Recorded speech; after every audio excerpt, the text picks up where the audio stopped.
International news now.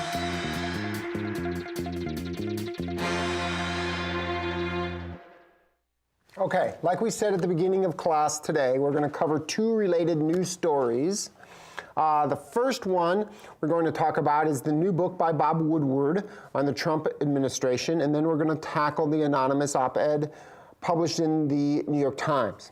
Now, both of these stories have dominated the news, and they're interrelated, and so they sort of complement each other and have the same narrative.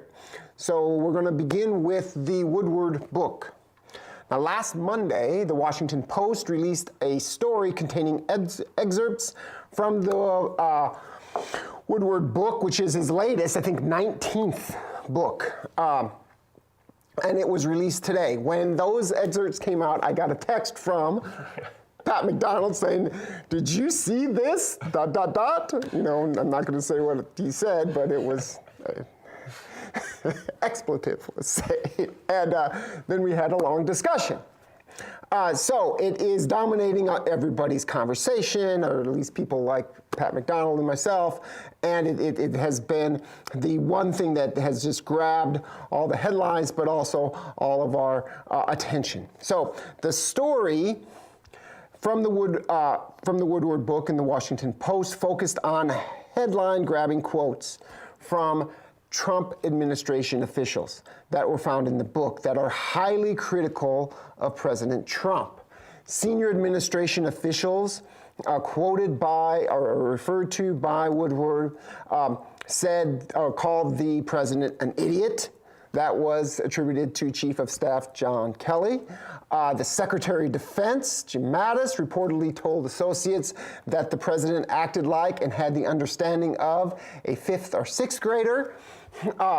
Woodward described also some numerous times when administration officials intentionally undermined the execution of the president's orders. And we're going to talk about one incident that's described in the book in which an administrative official takes a memo off the president's table, presumably to prevent him from signing it and enacting a policy. And so this is a big deal. Okay, then on top of all of this, on Tuesday afternoon of last week, the New York Times published an anonymous op-ed article. These are on the opinion page, op-ed article written by a self-declared senior official in the Trump administration. I think I sent you a text about that one too. Yeah, I think he did. He doesn't really have much else to do, it seems. And so the title of this piece, I've got a job, and so I'm trying to get things done. And McDonald's just reading stuff, and oh, did you see this book? I'm like, look, man, I got things to do. All right. Chair of the department, remember? Anyway, the title of this piece was, "I am part of the resistance inside the Trump administration." And the person who wrote this piece said, among other things, the following quote, "We believe our first duty is to this country, and the president continues to act in a manner that is detrimental to the health of our republic."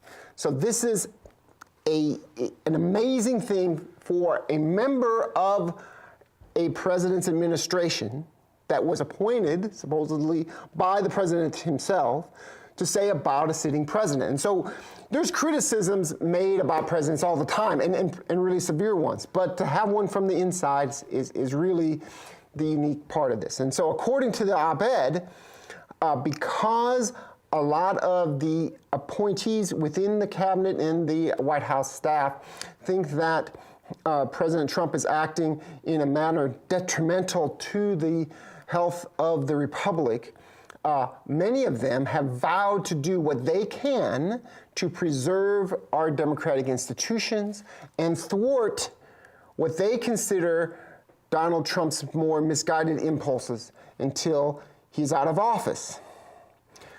So, according to the op-ed piece written by this insider, the root of the problem within the Trump White House is the president himself, specifically what this author referred to as the president's amorality. What the author claims is that anyone who works with Donald Trump knows he is not moored to any discernible first principles that guide his action and decisions, right? He doesn't have a set of guiding principles, either moral or strategic or what have you, that will prevent him from doing certain things.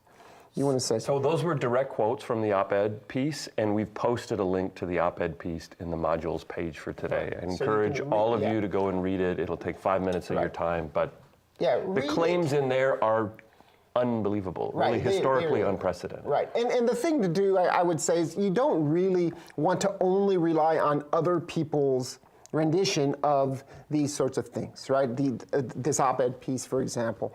You want to look at it yourself, right? And interpret it yourself. So we're going to examine some of the larger implications of these developments for U.S. foreign policy. And we're going to begin by emphasizing the historical uniqueness of these two stories about Woodward and the op-ed here. So yes, Bob Woodward writes books that are highly critical of every U.S. president.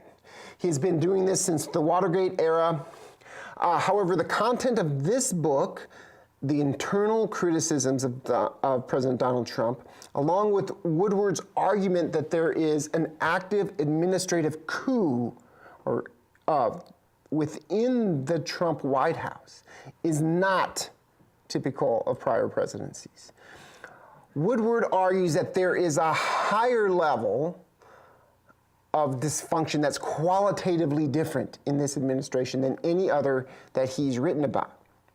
Moreover, when, in addition to this book by a journalist outside of the administration, you get also a senior administrative official writing an op-ed, that just doesn't happen. Senior administrative officials just don't write, or at least didn't write, public op-ed pieces describing their boss as an amoral individual under other presidencies. They didn't claim that the president was someone that the country needed to be saved from, okay? So that's what's so unique. So we want to look at the historical context here. But we also want to acknowledge the difficulties associated with confronting these issues in a large public forum like this class. We view ourselves as having at least 3 sets of responsibilities here, and we take them seriously. First, we simply want to report the developments that have occurred so you are more aware of them.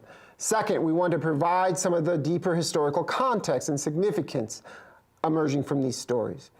Along these lines, we will discuss these stories in terms of 3 big implications. First, their impact on grand strategy debates about foreign policy inside the United States. Second, what they say about the state of bureaucratic politics within the executive branch under President Donald Trump. And third, what they say about democratic theory and how our current political system is or is not operating like a democracy should. Now, let me be explicit here. The New York Times article raises deep questions about how well democracy is functioning right now in the United States. And this debate about the current state of democracy in America is not only about the perceived bad behavior of President Trump, although there's plenty of that to be found in all of this material.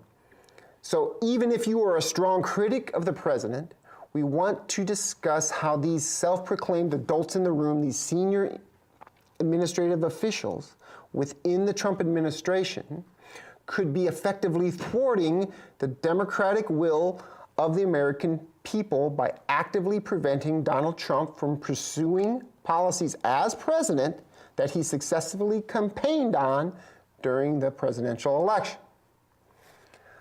And third, we also want to recognize how hard it can be to analyze these developments without partisan baggage. Some of you are going to interpret these stories in the news and in this class as simply reflective of a broader political strategy by the media and everyone else to unfairly undermine the legitimacy of President Donald Trump. Others are going to think that they only strongly reinforce calls to remove Donald Trump from office as soon as possible.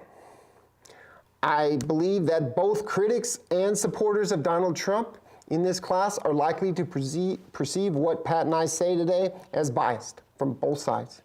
You know, What I urge you, and I think Pat agrees here, is rather than simply accepting any one of these narratives as your own, we want you to step back from them and question them and ask how well each of them fits the facts, right? For example, we should ask ourselves, why did this person write the anonymous op-ed? Why did the New York Times not demand that the author attach his or her name to the op-ed? How did Bob Woodward source his research? Was he used by his sources to paint an unflattering portrait of the president? Did his sources lie? Are those administrative officials who are denying, saying, and doing the things that are described in Woodward's book lying now? So there's a lot to kind of unpack here. And then we're going to ask a harder question, or a harder set of questions, about what it all means for the state of democracy and the role of the United States in the world. This story is not just within the United States. If things are as serious as this book says they are, then where's Congress in all of this? And what should Congress do? And what about the international implications? How might other countries react to this? And does this intense internal political division inside the United States make us more vulnerable, less safe, less secure and powerful in the world? So, a lot to talk about. All right, so let's begin with the story about the Woodward book. And as we've noted earlier, Woodward has been writing books like Fear about the inner workings of presidential administrations since the Nixon era. His reporting on the Watergate scandal contributed to the collapse and resignation of President Nixon. He writes these books about every presidency, and they are always deeply critical. And they reveal how the day-to-day interactions among people within presidential administrations end up leading to important policy decisions. He's considered one of the top investigative journalists of the past 50 years. He's an associate editor of the Washington Post and incredibly well connected in Washington, D.C. He has sources across the political spectrum. He has robustly defended the reporting in this book. The interviews, well over 100 of them, were conducted on deep background. This means that Woodward could use anything that people told him, but he would not attach their name to what they said unless they specifically gave permission for that. Most of these conversations were tape recorded. He claims to have written transcripts of them, and some of his sources have shared important documents. And so the story that we're going to talk about shortly in terms of the attempt to remove the United States from the Free Trade Pact with South Korea, the Woodward book starts with the actual letter that was drafted for President Trump that was then stolen from his desk by administration officials. Now, so he's got written transcripts, some of the shared documents. Woodward claims that many of the claims or quotes from one person describing a meeting were confirmed by someone else at the meeting. And so what he has said, and he's going to say this in the CBS story, that I've got multiple, anytime there is a conversation with multiple people in the room, I'm not relying on one person's testimony. Now, his intent behind writing the book was a thorough documentation of the historical record from those individuals that were actively involved in making the decisions. And he wanted to do this, conduct these interviews while memories were still fresh. So let's move on to the content of this book, Fear. I should note that we are relying mostly today on excerpts of the book that have been circulating in the past week. The book was, as we mentioned earlier, the book was released today. I've started reading it. Like I said, I'm up through the transition discussions in December of 2016, but the book leads with, I think, the story that has gotten most attention, and this is the idea of Trump's attempt to withdraw the United States from the South Korean Free Trade Pact, and this creating really panic within the administration, particularly in the Defense Department. And so then we've got officials actively blocking this maneuver by stealing the exact order to give notice to the South Korean president that the U.S. was withdrawing. They stole the order from his desk. And just to be clear, a copy of the order is in the book. It's in the book. So, I mean, those kind of documents really buttress this narrative, right? So we want to start with Woodward's first interview about the book. It was conducted with CBS on Sunday Morning, and we're going to watch the full interview, I think, in 4 blocks, and we're going to then stop and have some discussion after each of these segments. So let's go ahead and run that first clip. Famed reporter Bob Woodward made headlines once again this past week with his new book about the Trump White House entitled Fear. This morning, his first television interview with our David Martin. You look at the operation of this White House, and you have to say, let's hope to God we don't have a crisis. For Bob Woodward, that is the bottom line to all the jaw-dropping chaos and discord described in his new book, Fear, Trump in the White House, published by Simon & Schuster, a division of CBS. People who work for him are worried that he will sign things or give orders that threaten the national security or the financial security of the country or the world. Aides, including then Chief Economic Advisor Gary Cohn and White House Staff Secretary Rob Porter, literally stole documents like this one off the president's desk in the Oval Office. So he wouldn't sign them because they realized that this would endanger the country. How do they get away with that? He doesn't remember. If it's not on his desk, if it's not immediately available for action, it goes away.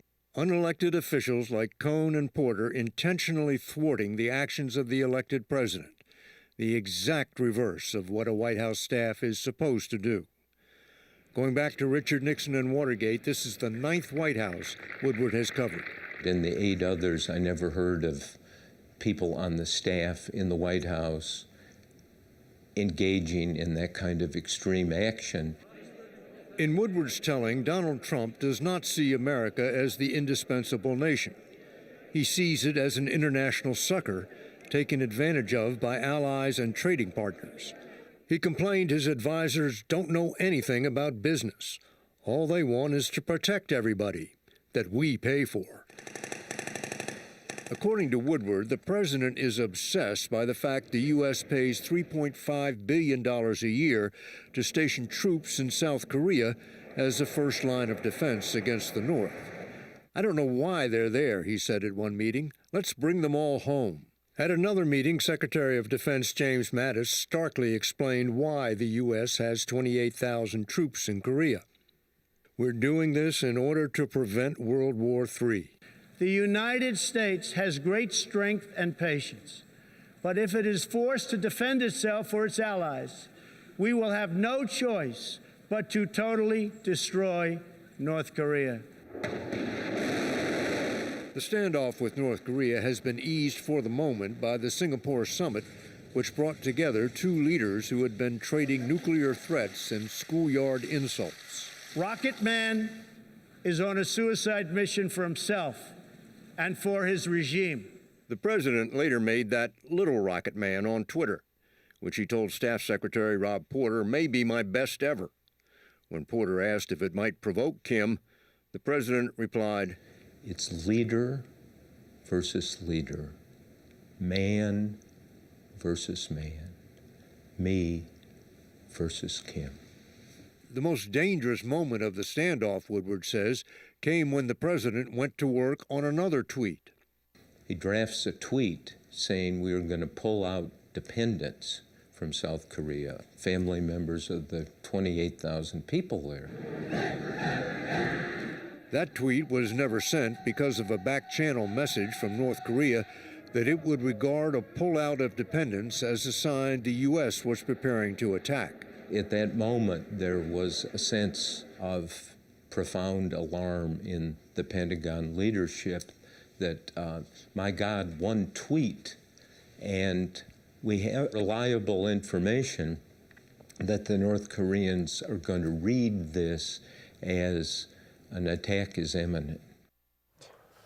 So let's break this first segment up into a couple parts. And the first thing we want to do is talk about grand strategy and recognize the significant difference that occurred with the election of President Trump from President Obama, but really from prior presidents to Obama as well. It's not just Obama. Yeah. This is a huge break from all post-World War II foreign policy. And the general kind of theme of post-World War II presidencies is a recognition of America's responsibility to the world. The U.S. is this indispensable nation whose responsibility it is to, in a sense, step into the breach whenever a crisis emerges. And we see from this piece that Trump strongly disagrees with that role for the United States in the international system. So let's talk a little bit more about what does this mean. Well, under this notion of an indispensable nation and the responsibilities that accrue because of that. So under anarchy, states may fail to respond to crises that spill over to the rest of the world because no government is assigned to that task. And so the world can face a situation in which everyone looks around for somebody else to respond to a crisis, but no one else does. And then the crisis explodes. This is one of the concerns raised about global warming today. Who's going to take leadership over this to ensure that, that states adjust their economies to try and reduce carbon emissions? But this narrative about the indispensable nation really was built out of the legacy of the 1930s. European leaders, and the narrative goes that European leaders in the United States watched the Nazi Party destroy democracy in Germany. They then watched the Nazi Party rearm the German military, and then they watched the Nazi Party break all the agreements associated with the Treaty of Versailles. And then they watched the Nazi regime seize Austria, Czechoslovakia, and Poland before doing anything. And by then, it was too late. Right? Tens of millions of people were killed in World War II because countries waited too long to respond to the crisis and the threat posed by Hitler. Now, as a consequence, and since then, American leaders at the time, at the latter stages of World War II, believed that the U.S. had to step into that breach and fulfill a larger leadership function in the international system as the indispensable nation. The U.S. has a responsibility, because it had such a stake and benefited so strongly from this system, had a responsibility to confront the most prominent threats in the international system to ensure that they wouldn't get worse. And so the U.S. took responsibility for containing the Soviet Union and the expansion of communism during the Cold War. It intervenes in the Balkans in 1990s to prevent the collapse of the European Union or the continuation of civil conflict in the immediate aftermath of the Cold War. And then the U.S. takes on the responsibility of confronting the Taliban, Al-Qaeda, and terrorism in Afghanistan after 9/11. Now, Trump has consistently criticized this role and responsibility that has fallen on the United States. And his argument is one about burden sharing and being taken advantage of. And his argument is that the United States has consistently had to pay too much to provide these goods, these public goods, to the rest of the world. The U.S. shouldn't be fronting the entire bill for all this. It has to stop providing these public goods and put more of the burden, more of the responsibilities on confronting terrorism, on confronting Russia, on confronting China. Has to put more of the responsibility in confronting North Korea, has to put more of the responsibilities on the U.S.'s allies. Sometimes this might mean threatening allies and suggesting that, not threatening to go to war against allies, but threatening allies, we're going to step back from some of these commitments and we're going to leave you on your own. And we saw in this clip, right, his frustration about this extended commitment of the United States to South Korea. Let's talk a little bit about these troops in South Korea. Why are they there? The U.S. has stationed troops in South Korea since the end of the Korean War in 1953. They are there to preserve peace. They were inserted there to reassure South Korea and Japan that the U.S. will confront and deter aggression. The United States did this, stationed troops around the world during the Cold War to reassure countries that it was committed to their defense and it was committed to containing the expansion of communism and the Soviet Union. The United States had to do this in part to get buy-in from allies, to ensure that allies remained on the side of the United States, and the U.S. had to do this because Europe was concerned about the legacy of the 1920s and the 1930s, which was the U.S. enters World War I in 1917, recreates a European order, and then step backs and lets Europe to its own devices. And so the U.S. has to reassure its allies that it's committed to confronting communism, committed to confronting North Korea. And part of the way that the U.S. demonstrates this commitment is by inserting troops in these regions. They are designed to deter adversaries, deter enemies, and reassure allies. So they have a psychological element to them. They're sending signals, right? So. And what is President Trump arguing? He's arguing that we don't need to do that anymore. And he thinks that we've been doing it too long, and that all these countries are taking advantage of us. Why should we bear the burden? right? And So you can see the beginnings of the broad narrative and critique in the Woodward book. He's raising questions, and Woodward is arguing that these questions are being raised by administration officials, the fellow Republicans, about presidential fitness and judgment in a crisis. And in here, I think the tweet about South Korea is really instructive and dangerous. And we can sit and laugh about this. The morning tweets come out and how everybody pays attention to these, and they drive the news cycle, they drive attention. This is a critical source of President Trump's power. But the South Korea's, the tweet about pulling dependents out is unique for the following reason. I'm going to give you an example of this. So last fall, I was visiting with, at a conference, I was visiting with an expert on South Korea and South Korean foreign policy. And this was when tensions were escalating between the United States and North Korea. And he said, people aren't worried yet. He said the key thing when people will really get worried, when the tensions for the risk of war dramatically go out, is when people start moving. When people start leaving South Korea and Japan, the people on the ground, when people on the ground start moving and start leaving, that means they believe that war is imminent. And that's when we know that the crisis has reached a new stage. The point here is that the Pentagon was incredibly worried that the president would have started that process. right. It's like a bank run. Sending a signal to North Korea that war was imminent simply by a tweet that they had no capacity to control. Right. That's what's so dangerous about Twitter, actually, in this whole context. And that's where the document being taken off his desk is such an important point here. You can take documents off a president's desk. Until you take away the cell phone, he has a direct line to all these leaders, to the whole world, that, can't be controlled as easily. And let me say one other thing about the attempted withdrawal from the South Korean trade pact. So the United States renegotiated this agreement earlier this year.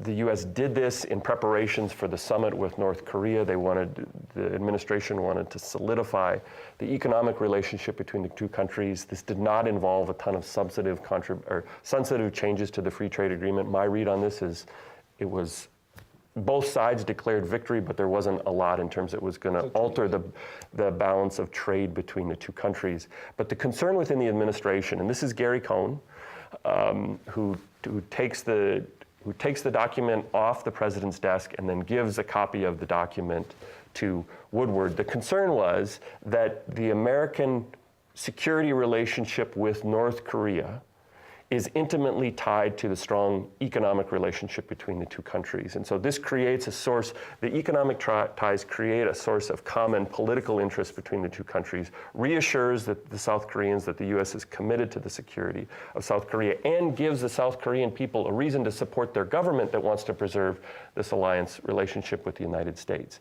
And the concern within the Pentagon and the concern that Cohn had was that as the U.S. pulls out of the trade agreement, then the larger security and alliance agreement could unravel. And why was this significant? Well, last year, remember, North Korea, and this begins in the latter part of 2016, testing nuclear weapons and testing intercontinental ballistic missiles. North Korea now has the capacity to strike inside the United States. It has an intercontinental ballistic missile that can now strike inside the continental United States. It did not have that capacity 2.5 or 3 years ago.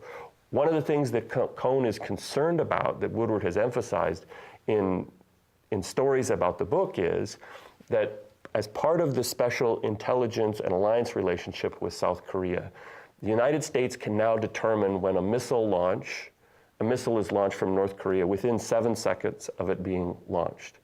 If that alliance relationship goes away, and this is the concern raised in the Pentagon and by Cohn, then the next best alternative for the United States to detect a launch by North Korea comes from military installations in Alaska. It takes 15 minutes to detect a missile launch from the military installations in North Korea, and so from Alaska. And so the concern is our position in a military crisis could be dramatically undermined if this security/alliance relationship goes away. And let me just make one point about this indispensable nation issue again. The basis in terms of the argument for the United States taking on this burden, arguably, of being the indispensable nation, is that it's in our self-interest. It's not just charity. It's not just generosity here. The United States gains from the system. The United States will be penalized and lose if the system crumbles around it. And this is a great example of this. We gain something concrete from a strong alliance with South Korea. It costs us some money, but if that goes away, we have very severe and concrete national security risks that come when that goes away. And so that's why administration officials will try to thwart this, saying there's an imminent threat to our security if we just let this stuff happen. So let's move on to the second clip, which gives us some more examples of the backbiting and dysfunction in the White House. We are going to appoint Mad Dog Mattis as our Secretary of Defense. The president surrounded himself with generals, active duty and retired, all of whom had served in Afghanistan. Sit down, please.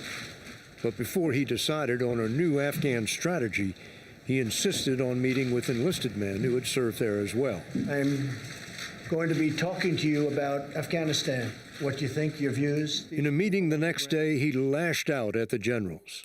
"I don't care about you guys," he said to Mattis, Joint Chiefs Chairman General Joseph Dunford, and then National Security Advisor H.R. McMaster. "The soldiers on the ground could run things better than you," he says to Mattis and Dunford. And there is a 25-minute dressing down of the generals and senior officials. In a recent tweet, the president acknowledged, "I'm tough as hell on people, and if I weren't, nothing would get done." When he didn't like a trade deal Commerce Secretary Wilbur Ross had negotiated with China, the president lit into him at a White House meeting. "It's a terrible deal. We got screwed. You're past your prime. You're not a good negotiator anymore. You've lost it. I don't trust you." Are you happy, Gary? He just passed a very big bill. I think he's pretty happy. Yes, I'm happy. How's that? When economic advisor Cohen was upset over the president's reluctance to condemn white supremacists for the violence in Charlottesville,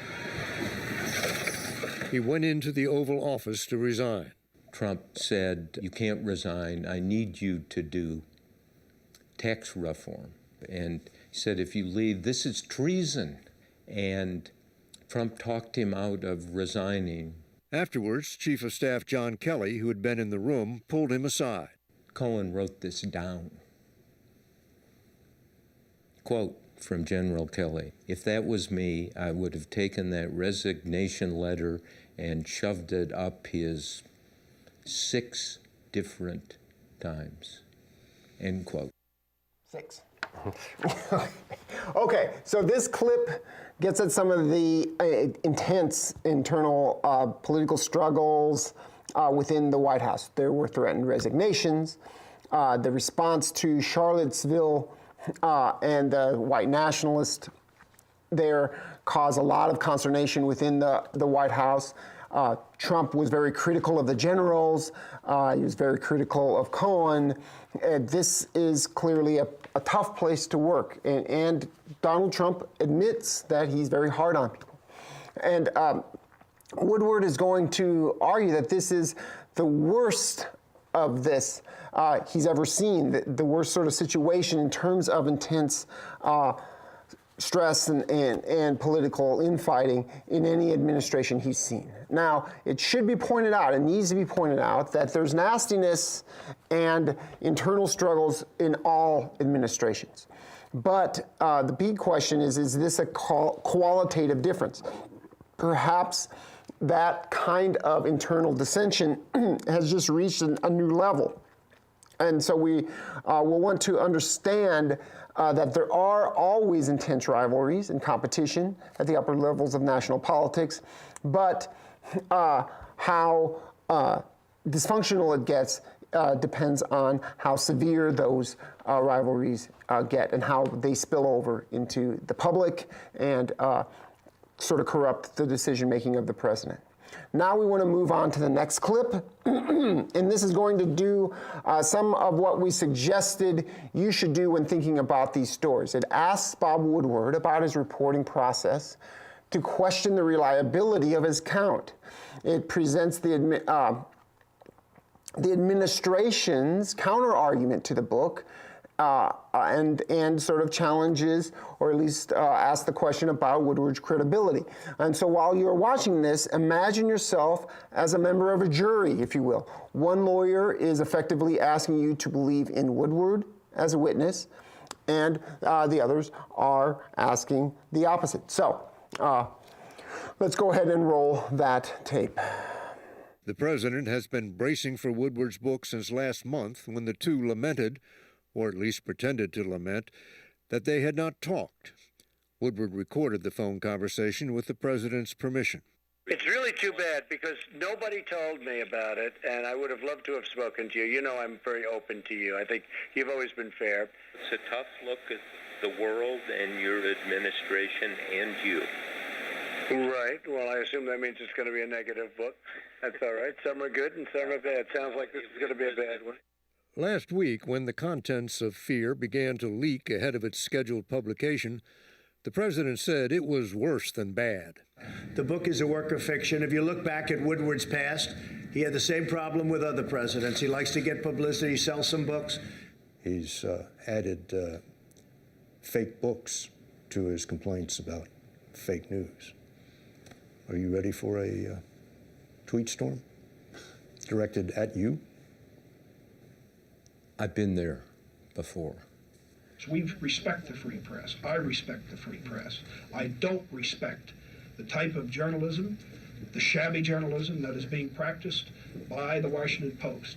Woodward's stories, written with Carl Bernstein on Richard Nixon and Watergate, were repeatedly denounced until the White House was forced to apologize. Working on this book, Woodward says he went back to the days of his youth when he and Bernstein, portrayed by Robert Redford and Dustin Hoffman in the movie All the President's Men, made late-night visits to the homes of potential sources. This won't take long at all. We just want to... Please go away, okay? We're from the Washington Post. Yes. I've read what you've written. I want to thank you. In one case, I called somebody at 11 o'clock at night and said, I'd like to talk. Yeah, we'll get to it. And I said, well, how about now? And he said, now? It's 11 o'clock at night. And I said, I'm 4 minutes away. Okay, come on over for a while. He doesn't identify his sources, but most readers will conclude he talked to both Gary Cohn and Rob Porter, along with several other White House officials who quit or were fired. The criticism would be you've talked to the people who have an axe to grind against the president. Well, that's just not true. Which is not true. Look, I talked to dozens and dozens of people and have notes and documentation on lots of things. Woodward quotes harsh criticism of the president from some of his closest advisors. Chief of Staff Kelly called his boss an idiot. Secretary of Defense Mattis said the commander-in-chief acted like and had the understanding of a fifth or sixth grader. Both men have denied saying such things, and the president continues to denounce the book at every turn. Like these guys that write books and they put phony quotes out all over the...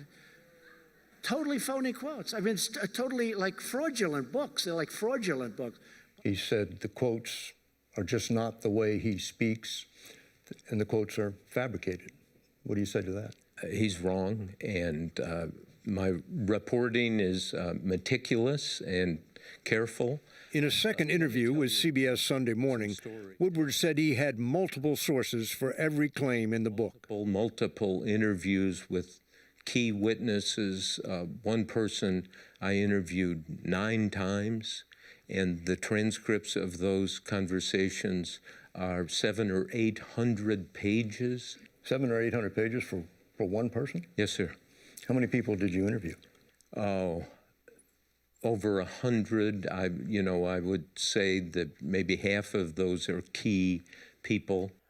Okay, so let's talk about some of the issues from this clip about the credibility of the book. And the first thing I want to do is just take a look at the survey results from beginning of class here. And we asked one question about what you thought and believed about the reporting of in the Woodward book. Are you inclined to believe the reporting in the Woodward book? Those who answered yes and identified themselves as Democrats were 26%. And Republicans, 14% of them said yes. No, only 4% of Democrats said no, 12.5% of Republicans said no. And here's the biggest share of you. Don't know, 70% of Democrats said they don't know whether they believe the account or not. 73.5% of Republicans said don't know. And I think we should just point out and this is perfectly okay, there's a generational difference here, right? And so for your parents that grew up with the story of Nixon, right? And you can hear about this talked about in the news. Woodward is called the gold standard of investigative journalism. Right. He is the man, and so people take his process as legitimate, and they are inclined to believe what he says. And I think they see Robert Redford from All the President's Men. This is the movie about Woodward and Bernstein and during Watergate. And I think the important thing to realize is that he has not been part of your generation in terms of flushing out the news. He writes these books about presidential administrations, but his impact and his legacy was built from Watergate, and so that's perfectly okay. I think it just reflects a generational difference in legitimacy that's granted to Woodward as a source for information. Right. But there's a lot of skepticism out there, which is, well, you know, we encourage you to keep thinking and working. Now let's think about how the president is responding to this book. He's emphasizing that these are anonymous sources that the book's based on, and is claiming that these anonymous sources have no accountability. They could be making these stories up, and that they could not be true. Trump argues that Woodward himself is not credible and has written a poorly sourced and fabricated books in the past about previous presidents, even though he has also been on record, as the clip showed, complimenting Woodward for reporting in the past as being credible and sharp and insightful. And most importantly, I would say, many of the main administrative officials that are described in the book, like Jim Mattis and John Kelly, they deny making the statements that are attributed to them. And so right after the book, or the excerpts of the book actually were released, they came out and publicly said, no, I didn't, John Kelly says, I never called him an idiot. Jim Mattis said, I never said he had the understanding of a fifth grader. They're denying that that's not the way it happened. Now, Woodward, in response, has defended himself in his reporting. He says that he has multiple sources for meetings. You saw that in the clip, not just one person's recollection. He says the narratives build around multiple people that were in the room during these events that said the same thing. He's interviewed over 100 people. These sources provided some documents that corroborate their recollections, the most important one being the memo that we talked about from Gary Cohn. When he took it off the desk, but Gary Cohn also had a written record of the conversation that he had with Trump when he tried to resign. And so there's one question that we need to ask ourselves here is how dependent is Bob Woodward on a couple of key sources? He might have interviewed 100 people, but maybe most of the narrative comes from a few major ones. So he clearly relies heavily on Gary Cohn and Rob Porter. And I'd add Bannon to that as well. And Steve Bannon from the book, that's not been exerted yet. And these are all potentially disgruntled employees that have some problems with Trump and deep disagreements with him. And so Cohn is known, he was a Democrat, and he worked for Goldman Sachs. He's a top economic advisor as the director of the National Economic Council. He was brought in to lead on tax reform, which was arguably the biggest achievement of the Trump presidency. But he was deeply troubled, Gary Cohn was, by the president's response to the riots and demonstrations by white nationalists in Charlottesville. And so he threatened to resign, and you saw the exchange there. Rob Porter was staff secretary, is next in line to be the deputy chief of staff under John Kelly. He was fired in February 2018 because there were pictures and police reports that alleged that there was domestic violence by him against his two wives, or ex-wives.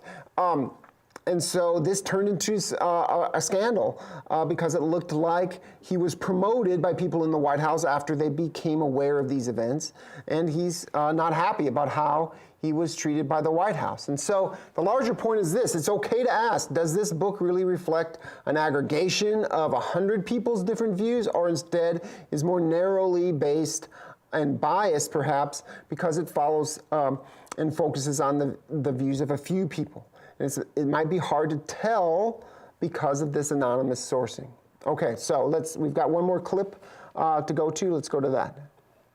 The theme of Woodward's book, that aides fear what the president might do if allowed to follow his impulses, received an unusual confirmation last week when the New York Times published this anonymous article written by a person described as a senior official in the Trump administration. I work for the president, but like-minded colleagues and I have vowed to thwart parts of his agenda and his worst inclinations.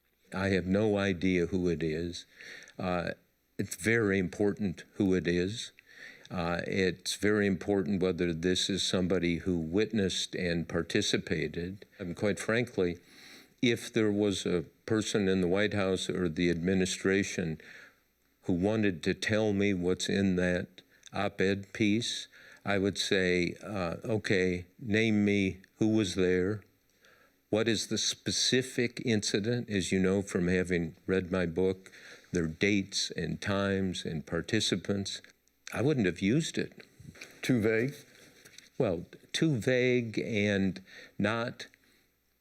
does not meet the standards of trying to describe specific incidents. Specific incidents are the building blocks of journalism, as you well know. Fear, Trump in the White House, is Woodward's 19th book, and he says reporting it took him deeper inside a working White House than he's ever been before. This one was in the belly of the beast. And what did you conclude about the beast? That people better wake up to what's going on. We're going to move on to a final clip on the New York Times op-ed that summarizes and highlights some of the things in that. So let's roll that clip now. And we return now to our second lead story. The New York Times today took the extraordinary step of publishing an opinion essay by someone they identify as an anonymous senior official in the Trump administration. He or she claims that many of the senior officials in his own administration are working diligently from within to frustrate parts of his agenda, meaning the president's, and his worst inclinations. I would know. I am one of them, end quote. And goes on to say, quote again, the president continues to act in a manner that is detrimental to the health of our republic. President Trump is denouncing this opinion piece. He's calling it a disgrace. And this is what he said as he met with a group of sheriffs at the White House today. When you tell me about some anonymous source within the administration, probably who's failing, and probably here for all the wrong reasons. No. And the New York Times is failing. So if the failing New York Times has an anonymous editorial, can you believe it? Anonymous, meaning gutless, a gutless editorial. We're doing a great job. Now we look more closely at this explosive declaration now with our White House correspondent, Yamiche Alcindor, and Jeff Mason. He is the White House correspondent for Reuters. We welcome hello to both of you. I'm going to start with you, Yamiche. Fill us in. I just read a couple of quotes from this extraordinary statement. What more should we know from this? Well, Judy, this was really an extraordinary statement. I've talked to Republican sources who say this is unprecedented. I want to walk you through just two more things that was in this op-ed. I'm going to read them because they're just so stunning. The first is, there is a quiet resistance within the administration of people choosing to put country first.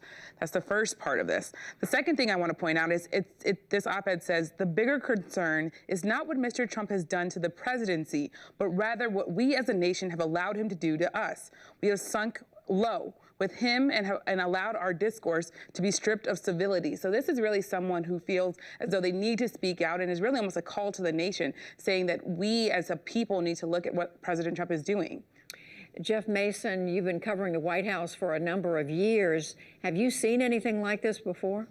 No, absolutely not. It's unprecedented to see something like this. And another piece of that op-ed that I think is unprecedented is the writer says that staff members were at one point considering engaging in the 25th Amendment of the Constitution, which would allow cabinet members to work towards getting the president out of office, and then decided not to do that because they didn't want to spur a constitutional crisis. But admitting that that was even a discussion at apparently the highest levels, according to this anonymous writer, is extraordinary as well.